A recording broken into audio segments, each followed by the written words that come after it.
That means you can't make as many mistakes as you make when we do audio. Oh, cut. Let's start again. I don't like that.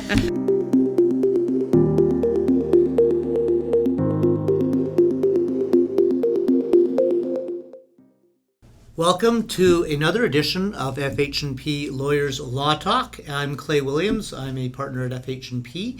And with me, as per usual, is our associate, Tanvir Gill. Hi. So we are trying something new. Today we are in the podcast studio of Twin Creeks Media, and we're trying a video podcast. So for those of our listeners who have been following us, we've done quite a few episodes on the audio, and it's really changed over time, I think, our audio. But this time is a big change. It's video. So Clay's been pushing for video for a long time because he likes to look at himself.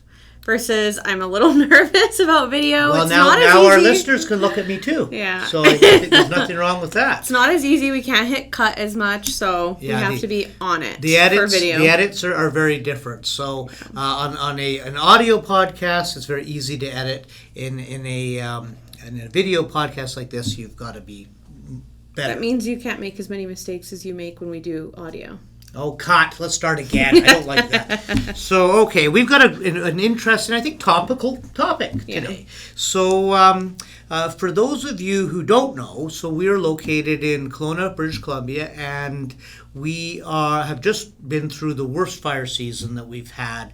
And 20 years or something. Yeah, we have had big fires in Kelowna before, especially in 2003, but this was the worst since then. And so there was something like 189 structures lost in Kelowna and in the surrounding areas too. The Shuswap got hit. Yeah. And so we thought we'd talk about how that affects the real estate, buying and selling houses. How does that affect it? And so first of all, I think we should start with some basics and the fact that all real estate contracts are done on a standard form contract. Yep, and all those standard form contracts will cover something called risk.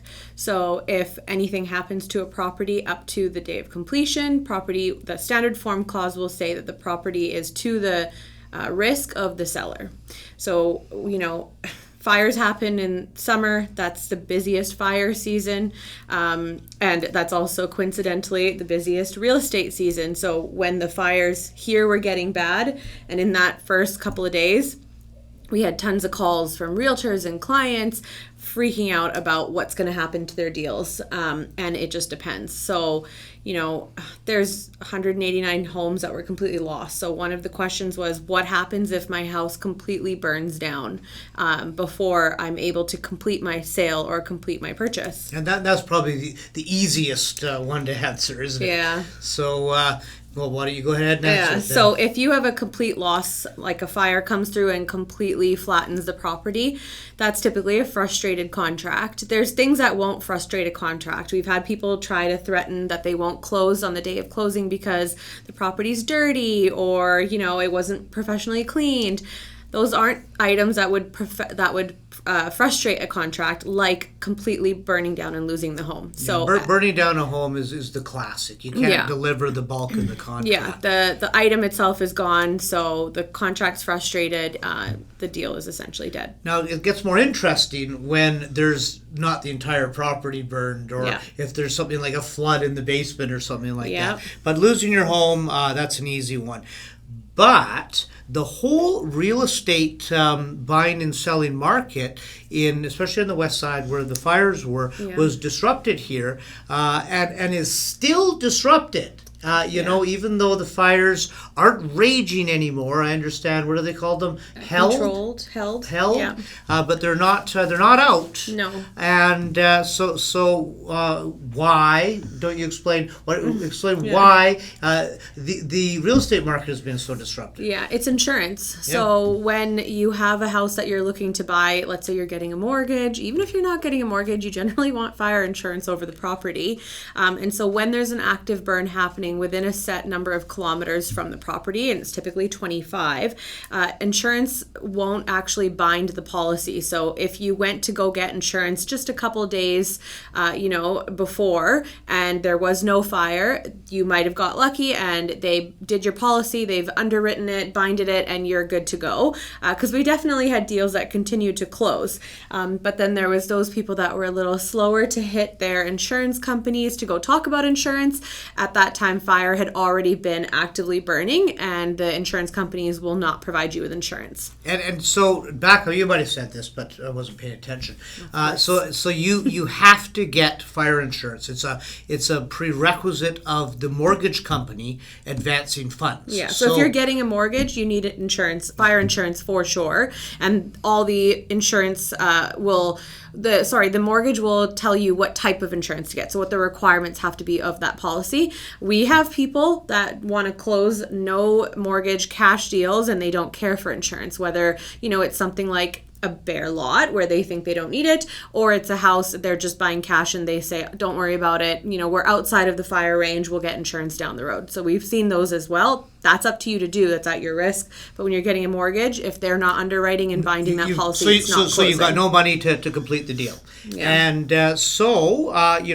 what's happened is that because we have had this experience in the past of houses burning down, most real estate contracts now have a clause written in, and it's called wildfire and flood, I think. It's called a force majeure. So what it'll say is that if either party, despite their best efforts, you have to use your best efforts. You can't just throw your hands up and say, I'm not going to do anything. But despite your best efforts, if you're not able to close because of something out of your control, like a wildfire, a flood, it says acts of God and everything that would encompass something like that, and you're not able to complete, then it will say that you're going to provide notice to the other side within a reasonable time. It's usually 2 to 3 days before completion, and then you're going to extend for a certain period of time to allow you to get whatever it is you need to get done. So with the fires, it'll say you can extend for a number of time. If there's a fire within 25, even 100 kilometers now, we're seeing clauses done up that way. And then it gives you time to close once the fires are either, controlled out or you are able to get your insurance. Yeah, go get insurance and meet the terms of your mortgage commitment, and then get the funds to close. So there's some weird things about that that we've seen lately, and one of those is there's no central repository that says that all insurance companies are no longer binding insurance, within 25 kilometers. No, but we generally know that they won't because they're all using underwriters that have their own policies. And most of those policies are around about, burning, whether it's held or whatever, it doesn't matter. As long as there's a fire that isn't completely out within 25 kilometers, they're not going to bind it. So it's not a Capri policy or a Westland policy or like our other the Johnson Meyer. It's the underwriters and the companies that they're using to underwrite their policies who are making these rules. But it's not clear to me that the rules are the same amongst underwriters. And no, I think it depends. So I don't know what your practice is. Do you ask a buyer to go to different insurance companies and ask, or is one enough? I can't remember what I did the last one. I think we've accepted basically. I've had clients be able to get insurance, surprisingly enough, by going down to like Abbotsford or Surrey and using different companies down there who had accessibility to underwriters that, just didn't. That maybe didn't know about the fire. I don't honestly know what they did, but we've seen it done. It's rare. Usually who's available to Johnson Meyer and Capri it's available to all of them. They're usually underwriting with similar companies, I would say. So yeah, there's no set policy, but that's generally what we see. Yeah, I guess I would like to see the insurance company coming together and saying, okay, there's a forest Standard, fire, yeah. and so we're not going to be binding policies within this many kilometers and for this long. Because the other thing I'm not sure about is when they start binding again. And some, I've heard when the fire is held, when it's contained, when it's out. I remember a few years ago, I used to have to go on the website that tracks fires and screenshot like the outlay of where the fire was and whether it was active or controlled and send that to the insurance companies to be like, look, you can bind this now. Very interesting. But some of them don't agree to that anymore. They want it completely out, which is very hard. So the clause is designed to kind of keep the deal together and give the purchaser a chance to go and get their money, and it doesn't go forever, but it does allow you to get the chance to get the insurance to keep the deal together. Yeah. But, I do want to talk a little bit about what happens to people.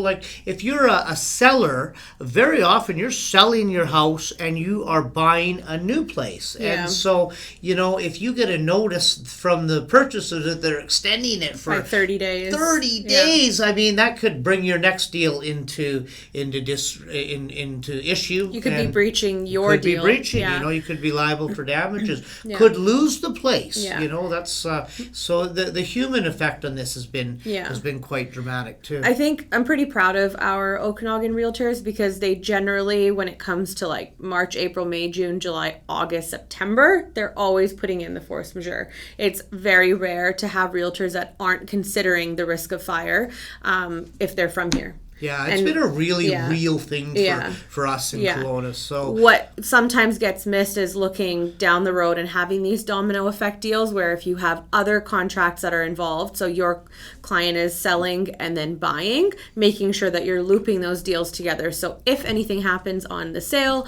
you're covered on the purchase end. All right. Anything else to say? Were you impacted by the wildfire?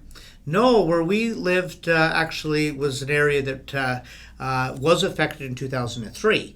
Yeah. So it's actually, I felt pretty safe because after 2003, with the mission fires, they did a lot to control, all the excess fuel and that type of thing. Yeah. So no, we weren't affected other than the smoke. Yeah. So I do ride my bike a lot, and I healthy. had to stop. I think I saw something that said the smoke quality was so bad that if you were outside actively or even if you were just out too much, it would put particles in your bloodstream. That's how bad it got. Really? Yeah. Oh, wow. So I've avoided smoking all these years, but still got the effect. All right. So in any event, until next time, I hope you enjoyed our experiment with video podcasting. Bye, guys.